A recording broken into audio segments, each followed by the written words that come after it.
नमस्कार दोस्तों, मैं आपका दोस्त कोच डीके डानी आप सभी का हमारे इस यूट्यूब चैनल पर हार्दिक स्वागत करता हूं, अभिनंदन करता हूं। दोस्तों, मैं एक मोटिवेशनल स्पीकर और लाइफ कोच हूं।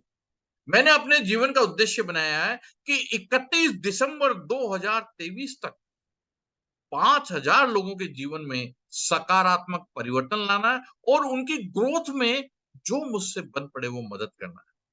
इसी क्रम में हमारे इस यूट्यूब चैनल पर आपने देखा कि कई सारे कोचेज हमारे बीच में आप लोगों की जीवन में एड ऑन करने के लिए, आप लोगों को कुछ ना कुछ सिखाने के लिए कई आपने वीडियोस देखे हैं।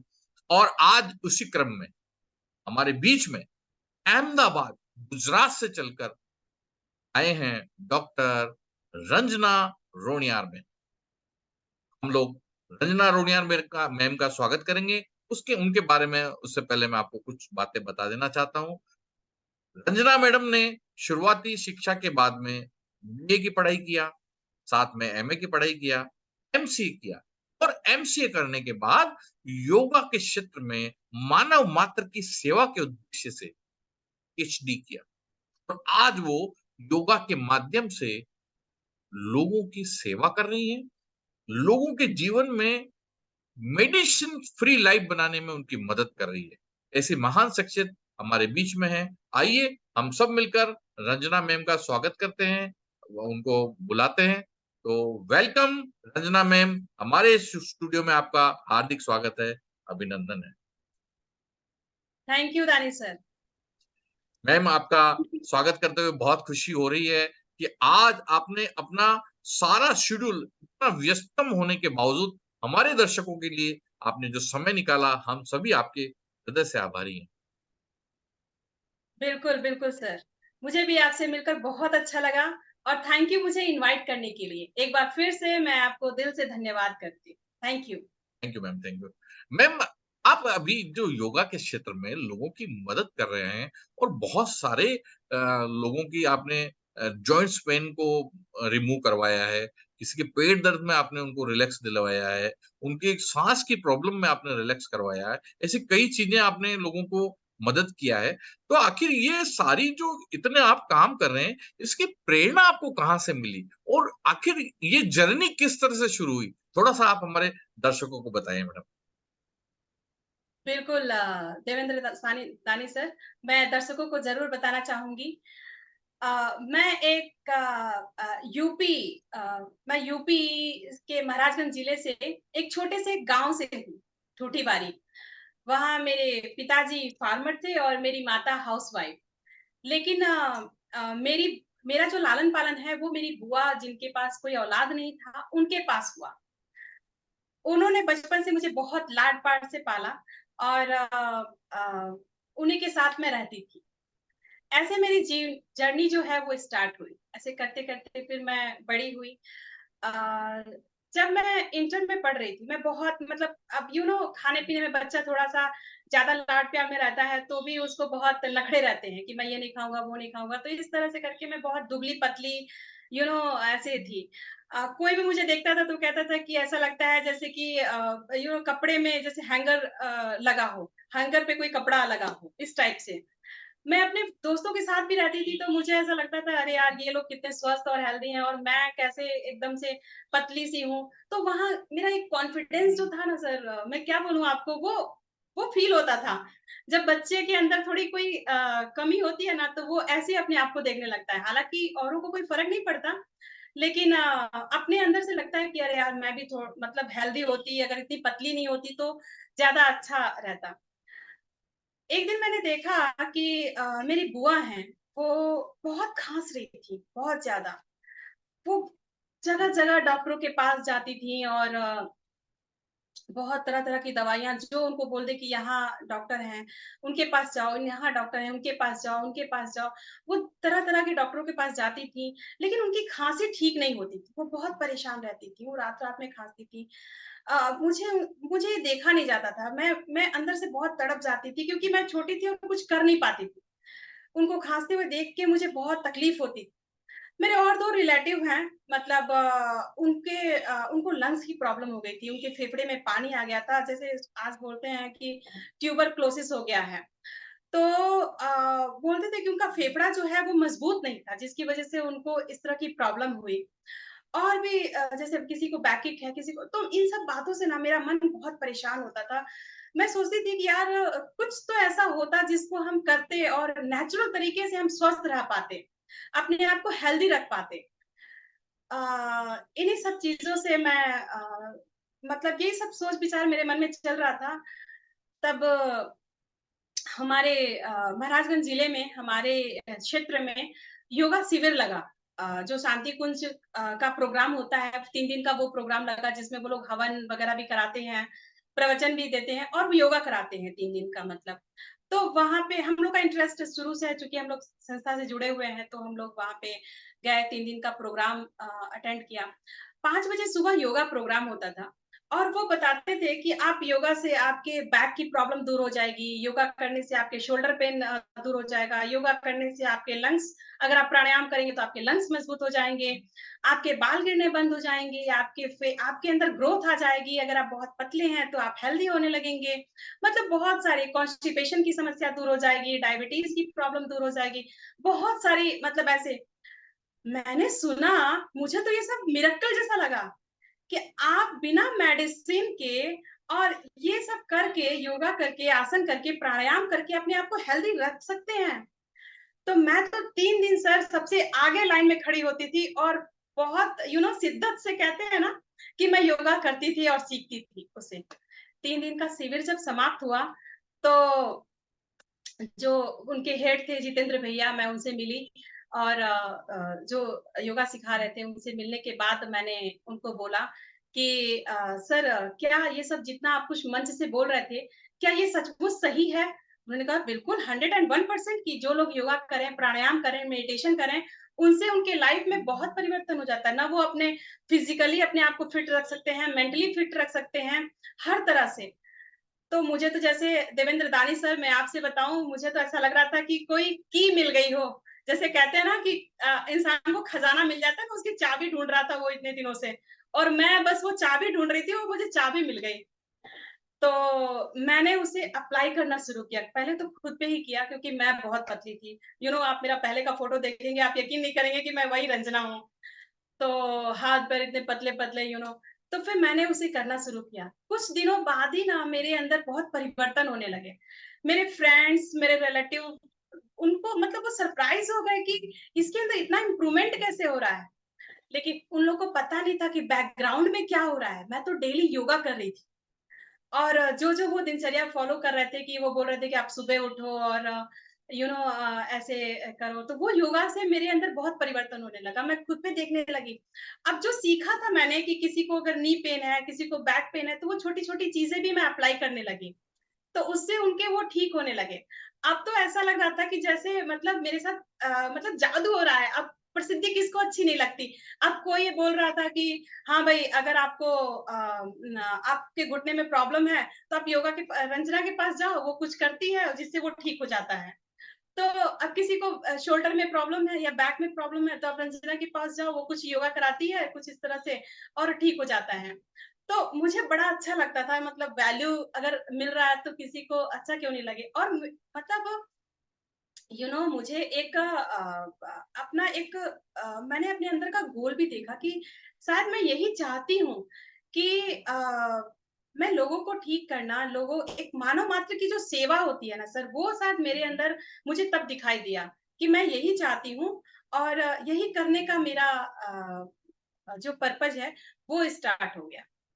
अब तो फिर मेरी जर्नी वहीं से स्टार्ट हो गई और इस तरह से करके फिर मैंने ग्रेजुएशन कंप्लीट किया और फिर जैसे ग्रेजुएशन कंप्लीट किया तो वो मैंने जितेंद्र भाई से मैंने बोला था कि जब योगा का वैकेंसी हो और मेरा कोर्स कंप्लीट हो जाए तो वो मुझे फॉर्म जब निकले तो वो मुझे इन्फॉर्म करें। तो उन्होंने मुझे लेटर लिख के इन्फॉर्म किया कि वो मुझे छोटी बहन की तरह मानते थे और उन्होंने इन्फॉर्म किया कि फॉर्म निकल गया है और आप आगे की तैयारी कीजिए और आप यहाँ पे आइए स्टार्ट करने के लिए। फिर इस तरह से मेरी जर्नी स्टार्ट हुई और मैं मतलब वहाँ पे गई। देवेंद्र दानी सर, मैं आपको एक चीज़ और बताना चाहती हूँ, वहाँ जाना भी मेरे लिए बहुत ईज़ी नहीं था। क्योंकि जहाँ पे एक लड़की है जो गाँव से निकल के वहाँ पे जा रही है और हमारे फैमिली की स्थिति जो थी वो बहुत अच्छी नहीं थी। मतलब मेरे जो फादर हैं वो एक फार्मर थे, तो इतनी अच्छी नहीं थी कि वो मुझे वहाँ तक ले जाएँ और प्लस इतने जो वहाँ के चार्जेज़ हैं, कोर्स के जो फीस है उसको भी पे कर पाएँ। लेकिन एक जाने का जो कहते हैं ना कि अगर आपके पास शिद्दत हो, आप पूरी शिद्दत से किसी चीज़ को चाहो, तो हर चीज़ पूरी कायनात आपके मंज़िल को पूरा करने के लिए लग जाती है। तो शायद वही मेरे राइट, साथ हुआ। Right, a right. शायद वही मेरे साथ हुआ और मैं भी वहाँ पे गई और मैंने अपना एग्ज़ाम दिया, इंटरव्यू निकाला और इन सब चीज़ों के साथ मेरे पास एक बहुत बड़ी समस्या ये आ गई थी कि अब फ़ीस का पैसा पे करने के लिए मेरे पास नहीं था। या तो पापा मेरे जाते, फिर अपना ज़मीन कोई होता वो उसको बेचते या किसी से उधार लेते, लोन लेते, इस तरह की चीज़ें थी। फिर मेरे मन में आया कि अब मैं क्या करूँ? उसके बाद मैंने जो है जितेंद्र भैया ने बोला कि आप चांसलर से मिलो। चांसलर के पास मैं गई तो एक लेटर लिखा मैंने। मतलब 8-10 लाइन में ही होगा, शायद 1 पेज का ही था और मैंने जैसे ही उनको दिया, उन्होंने इतने सरसरी नज़र से उसे पढ़ा और पढ़ने के बाद उन्होंने तुरंत उस पे साइन किया और बोला कि बेटा, ये यूनिवर्सिटी आपकी है, यहाँ की हर एक चीज़ आपकी है, आप जो चाहो यूज़ कर सकते हो, जैसे चाहे आप पढ़ाई कर सकते हो। वेलकम आपका इस यूनिवर्सिटी में। इस तरह की जर्नी थी जो मैंने अपना योगा अ, का जो पढ़ाई था वो स्टार्ट किया। उसके बाद मैं दानी सर आपको बताना चाहूँगी कि जब आपका कोर्स कंप्लीट हो जाता है तो उसके बाद से 3 महीने का इंटर्नशिप होता है। तो इंटर्नशिप के लिए मुझे भोपाल भेजा गया। भोपाल में क्या है कि जितने स्कूल हैं आपको वो भी कवर करने हैं, वहाँ के बच्चों को योगा के प्रति जागरूक करना है, उनको सिखाना है, योगा के बारे में बताना है, अवेयरनेस लानी है, जगह-जगह शिविर लगाने हैं। गाँव में जा-जा के शिविर लगाने हैं, सबको योगा के प्रति जागरूक करना है। तो इस तरह का काम हम लोगों ने 3 महीने तक किया और बहुत अच्छे फीडबैक रहे, लोग बहुत इंटरेस्ट लेके उसे सीखा, हमें अपनाया, वहाँ पे जगह-जगह हमारा सम्मान दिया। तो ये सारी चीज़ें मुझे बहुत अच्छी लगती थी कि मेरा तो ध्येय बन गया था कि लोगों की सेवा करना, उनको बीमारियों से दूर करना और एक मेडिसिन फ्री लाइफ़ जो मैंने सोचा था, वो मेरा पूरा हो रहा था। इसी बीच जब हमारा जो क्या बोलते हैं कि जब आप अ, अभी 4th सेमेस्टर में होते हैं ना एमए में, तो उसके पहले ही हमारे जयपुर से कंपनी वाले आए और जॉब के लिए। तो कैंपस सिलेक्शन था, उसमें मैंने इंटरव्यू दिया और मैं सेलेक्ट हो गई जयपुर एक वाओ! Carpet great, congratulation. हाँ, थैंक यू, थैंक यू। वो कारपेट की रक्स कंपनी थी, तो वहाँ पे फिर मैं गई जॉब के लिए। तो वहाँ पे मैंने देखा कि 3-4 महीने जब मैंने वहाँ पे कंपनी में काम किया, तो मुझे कुछ अच्छा नहीं लग रहा था। मुझे लगा कि अरे यार! ये तो मेरा मकसद नहीं था, ये मेरा एम नहीं था, ये मेरा उद्देश्य नहीं था। मैं इस वज़ह से तो नहीं आई थी कि मैं यहाँ 8 से 10 घंटे ऑफ़िस में बैठ के काम करूँ। मेरा तो एम था कि मैं बाहर निकल के लोगों की प्रॉब्लम्स को दूर करूँ, उन्हें योगा के प्रति जागरूक करूँ। तो इस वज़ह से मैंने उस जॉब को क्विट किया और फिर मुझे एक दूसरा जॉब मिला जो कि था गुड़गाँव में। तो मैंने गुड़गाँव में जॉब किया और वो मेरे था कि उसमें योगा सिखाना था, क्लाइंट को अवेयर कराना था। वो मेरे था और उसमें मैंने इतने शिद्दत से काम किया कि गई थी मैं तो मेरा 6000 था मेरी सैलरी और जब मेरा कुछ ही समय में मेरा 50,000 मेरी सैलरी हो गई। ग्रेट। Thank you sir. तो इसी बीच मैं वहाँ पे 2-3 साल काम की होंगी और इसी बीच मेरी यूनिवर्सिटी से कॉल आया कि अगर आप आगे पीएचडी करना चाहते हैं, तो फॉर्म निकल रहा है, आप आके जॉइन कर सकते हैं। अब लेकिन शर्त ये थी कि अगर आपको पीएचडी करनी है, तो आपको जॉब छोड़ना होगा क्योंकि 6 मंथ वहाँ परमानेंट रहना होगा। अब मैंने सोचा कि अगर मुझे पीएचडी तो करनी थी, लेकिन उसके लिए मुझे जॉब छोड़नी थी। अब मैंने सबको बोला कि मुझे पीएचडी करने के लिए जॉब छोड़नी है। मेरे पेरेंट्स, मेरे रिलेटिव एंड मेरे क्लाइंट, उन्होंने बोला, "पागल हो गई है! पीएचडी करने के लिए 50,000 का जॉब छोड़ के जाएगी।" बैंडी हो गई है बैंडी। यू नो दानी सर, मतलब क्या बोले, उस टाइम पे तो सब लोग ऐसे ही कि 50,000 का जॉब छोड़ के किसी को मिलता डेफिनेटली नहीं अगर है। कोई भी होगा तो 50,000 की जॉब छोड़ने के लिए आपको यही बोलेगा कि पागल हो गई है। नहीं, 10,000 की जॉब नहीं मिल रही लोगों को, तुम 50,000 की तो जॉब छोड़ रही हो। ये करने के लिए जा रही हूँ।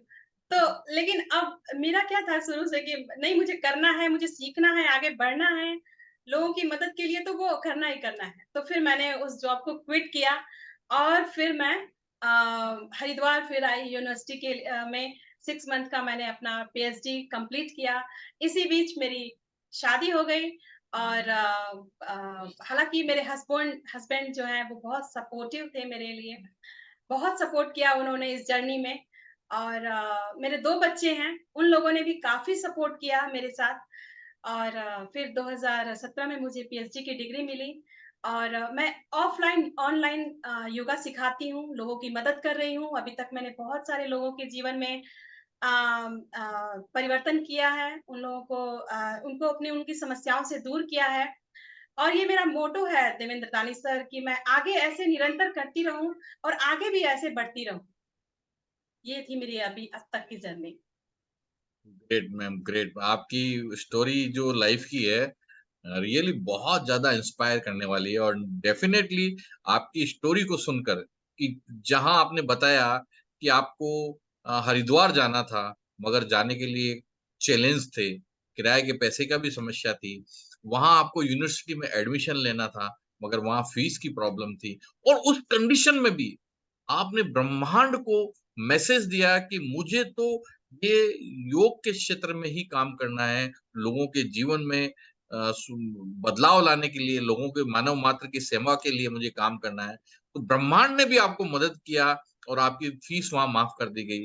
रियली दर्शकों, मैं आप सबसे कहना चाहूंगा, देखिए, जो भी चाहो उसको बड़े शिद्दत से चाहो, जो रंजना मैम ने उसको बड़े शिद्दत से चाहा, सॉरी, और आज हमारे बीच में एक वो योगा कोच के रूप में मानव मात्र की सेवा कर रही है। तो रंजना मैम, हम ये और जानना चाहेंगे आपसे कि आखिर योग करने के फायदे क्या हैं और क्यों योग करना चाहिए, और आखिर क्या हर उम्र वाले को योग करना चाहिए, तो मुझे भी योग करना चाहिए? थोड़ा सा गाइड करें, ये कंफ्यूजन रह जाता है कई बार। बिल्कुल सर।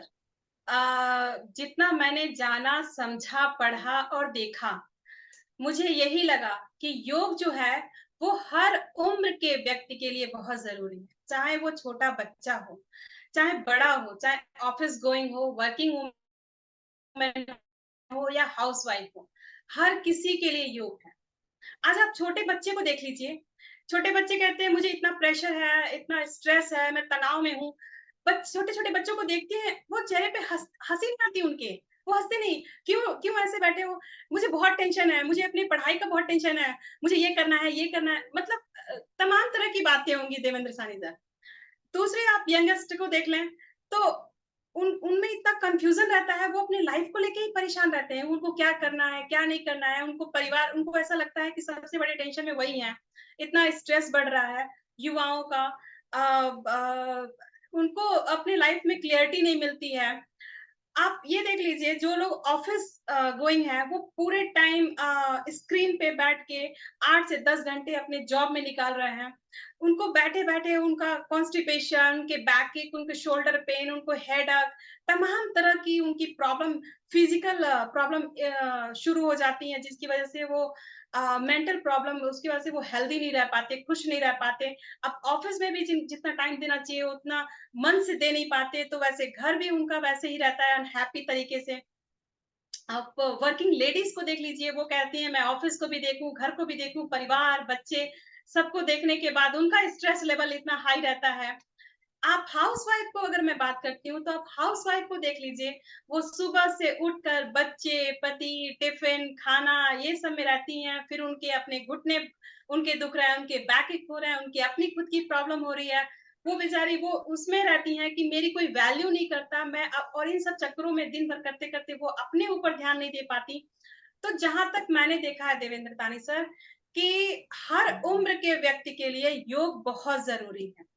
क्यों? क्योंकि आपका माइंड जब पीस होगा, शांत होगा, फिज़िकल तरीके से आप एक्टिव होंगे, तभी आप हर बात, हर जगह आप डिसीज़न ले पाएँगे। बच्चे मन से परेशान रहते हैं, जब वो ब्रीथिंग करेंगे, थोड़ा अपने आप पे देखेंगे, वो खेलेंगे, कूदेंगे, स्ट्रेस को अपने आप से दूर करेंगे, तो वो हैप्पी रह सकते हैं। हाउस वर्किंग है, वो अपने लिए योगा चूज़ करेंगे, आप योगा करेंगी, योगा की प्रैक्टिस करेंगी, माइंड को रिलैक्स करेंगी, तो ज़्यादा एक्टिव तरीके से वो घर के काम को कर सकती हैं और सबको सँभाल सकती हैं, खुश रह सकती हैं। कोई ज़रूरी नहीं है कि उनके लिए वर्किंग होना ही ज़रूरी है, घर की ज़िम्मेदारियों को सँभालना भी बहुत बड़ा मैनेजमेंट होता है। इससे आप सहमत ही होंगे, आई होप सो। बिल्कुल, अ, पूरी तरह से।